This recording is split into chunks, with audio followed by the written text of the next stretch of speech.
Hello everyone, SquaredCircle Wrestling is back with another episode which includes LA Knight have huge backing from Seth Rollins, Charlotte Flair and Liv Morgan lost movie role after involvement from WWE, Saraya unhappy with AEW booking, positive update on Big E's neck injury and possible in-ring return, more details on severity of Bayley's knee injury, Meltzer criticizes AEW's booking of a top star, and much more. You can check the complete list with time chapters in the description box below. Before we start, make sure to subscribe to our channel for all the latest news. Our top story for today looks at LA Knight have huge backing from Seth Rollins. Seth Rollins is one of the most over stars with the fans in WWE today, and his popularity have even increased after winning the World Heavyweight Championship at Crown Jewel. Rollins has been getting some huge pops as soon as his music hit and fans starts to sing along. But Rollins' popularity is far from LA Knight, who is getting some biggest reactions in the company today. He's built his popularity through skills on the microphone and with his ability to connect with the fans. Former Universal Champion Seth Rollins, during an interview with Fox News Digital, have shown huge backing towards LA Knight. He said, the LA Knight thing, he's got a call and response thing with the audience. He's got that feeling that he's being held down a little bit. He's got that chip on his shoulder, and, in some ways, he's just a throwback to the Attitude Era. I know he's received a lot of comparisons to The Rock and Stone Cold Steve Austin, some people mocking him for that. But, I mean, those two are some of the most popular superstars in the history of our industry. I think any comparison you're going to get to them, especially from a popularity standpoint, is a win. I think the sky's the limit for him. I'm looking forward to seeing kind of where this renewed, invigorated passion for LA Knight kinda leads his character and leads him in the next year. It's really going to be fascinating to watch. Next up, WWE Hall of Famer says Logan Paul is better than probably 70% of the full-time guys. WWE Hall of Famer and 16 times world champion Ric Flair, during an interview with Fox News, made the bold claim that Logan Paul is one of the few true athletes performing in the company. In fact, he believes Paul is better than the majority of the roster. Flair said, I can name 3 true athletes. I can't name 10. I can name 3. Brock Lesnar, Kurt Angle and my daughter. I have a hard time thinking about who are great athletes. If Logan Paul committed himself to it, yeah. He's better than, I think I said it, probably 70% of the full-time guys. A good athlete can do anything and pull off anything. What impressed me about him is he's got balls. To never do it. To just start jumping off a ladder and shit like that and never done that your whole life, it's a little different. Next up, positive update on Big E's neck injury and possible in-ring return. WWE star Big E provided a positive update on the neck injury that has kept him out of action for over a year, but he remains unsure when or if he will be able to return to the ring. The former WWE Champion Big E, during an appearance on After the Bell with Corey Graves, said the following about where he stands in his recovery. He said, I feel great. Unfortunately, I don't have a timetable, but the great thing is, I feel 100%.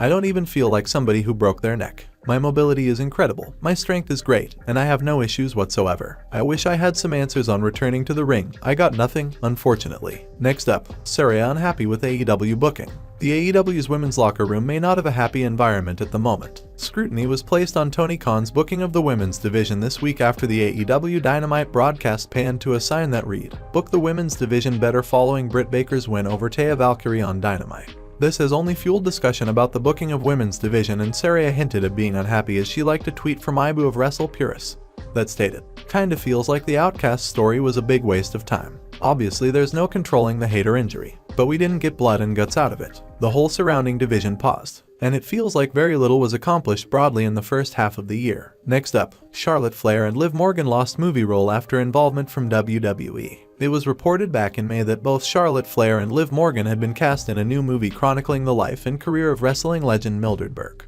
However, it's now become clear that both Charlotte Flair and Liv Morgan won't be involved in an upcoming movie after the deal fell through.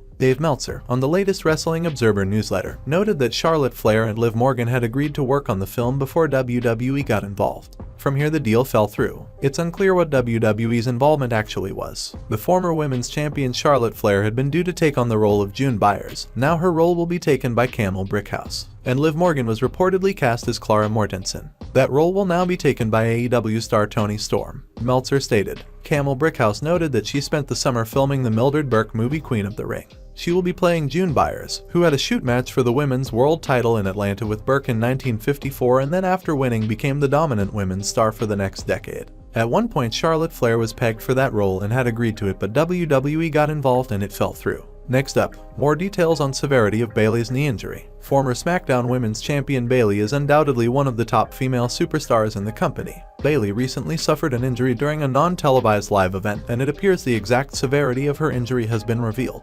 During the WWE live event in Salisbury earlier this month, Bayley suffered an injury to her knee during her match featuring Asuka and Charlotte Flair. This naturally concerned many people, considering the fact that Bayley had just recovered from a knee injury which kept her out for a year. Despite her injury, Bayley managed to make an appearance during last week's episode of SmackDown, according to Dave Meltzer in the Wrestling Observer newsletter. Bayley's injury was not too severe. Bayley didn't need any crutches. In her walk, it was visible that the knee was tender, but was not limping and moved quite well around the ringside area. Next up, Dave Meltzer criticizes AEW's booking of a top star. Dave Meltzer believes AEW have dropped the ball with one of its biggest female star in the company. The former TBS champion Jade Cargill had a record-shattering reign as the TBS champion.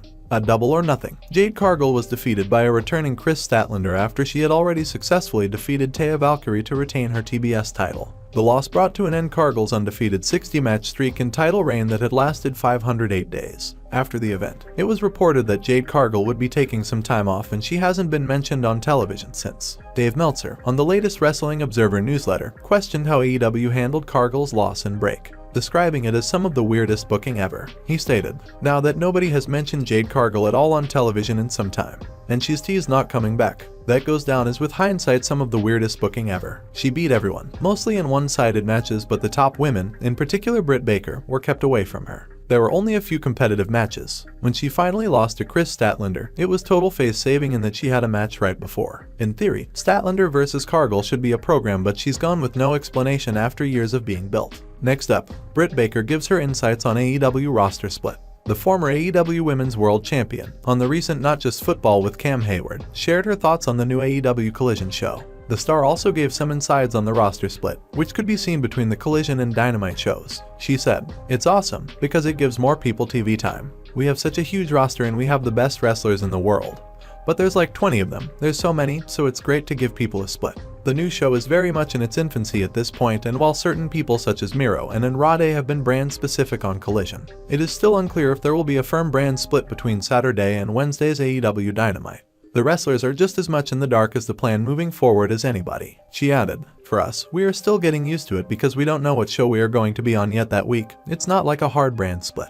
It's not like a Raw or SmackDown type thing yet. I don't know what the plan for that is, if that's going to be in the future, but it's awesome. We've only been on TV for 3 or 4 years now, and we already have 3 TV shows. Like, the network wanted another show, so that's awesome." Next up, major update on WWE signing Kenny Omega. With the current AEW deals for Kenny Omega and the Elite coming up in the near future, there were rumors that WWE officials were interested to sign them to a WWE deal. Dave Meltzer, on the recent Wrestling Observer newsletter, reported that Kenny Omega, Hangman Adam Page, and the Young Bucks are all negotiating new deals with All Elite Wrestling this year. Currently, no deal had been reached with AEW yet, with negotiations ongoing.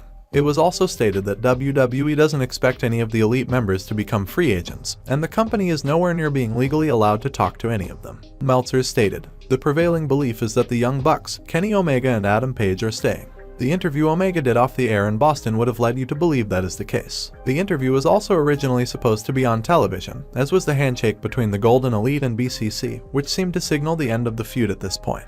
If that Omega thing was on television with the mention of them sticking together, that's where so many people believed they were staying, and there was a no deal. None of those involved have said if that is what that line meant. We do know from a WWE standpoint that months ago they had the impression they had a good shot at Omega in 2024, and he was the most coveted of all the guys being talked about, like Jay White and the others. That has gone cold, so they do believe he's staying with AEW. Tony Khan making these big offers indicates hope or thoughts of a huge rate increase, in which case big money deals make economic sense. But as we note weekly, television is in a weird state right now, and it's the least stable it has ever been, and for TV to commit to something new years in the future will be interesting.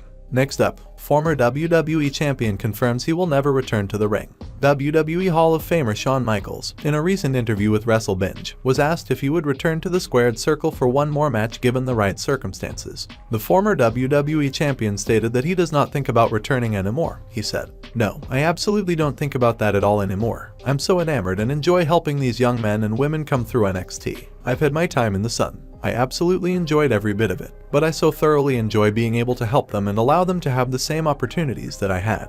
Next up, WWE star fires massive shots at Dominik Mysterio. The Judgment Day's Dominik Mysterio is doing some phenomenal work, receiving huge natural heat from the fans. Mysterio did the unthinkable when he defeated the longest reigning North American champion Wesley, and won the title on an episode of NXT. The current North American champion got on the wrong side of several stars when he cut the line and won the title. WWE star Mustafa Ali, speaking on WWE Deutschland, fired massive shots at Dominik by criticizing his work and giving him a new nickname. He said, "I'm going to do what I have to do to get rid of Dirty Dum Dum, as I like to call him. Is there anything original about this guy? He steals catchphrases, he steals moves, and he even stole the ugly mullet that he has. Like, there is nothing original about this guy. There's no aspect in this game, in this industry, where Dum Dum is better than me. On the mic, in the ring, I look way better than him. I'm going to annihilate this kid, I'm going to gas him. He's not going to be able to breathe. He's going to be in the ring with a shark, and I'm going to eat him up." And that is all for today's news. Don't forget to subscribe to our channel SquaredCircle Wrestling for all the latest updates.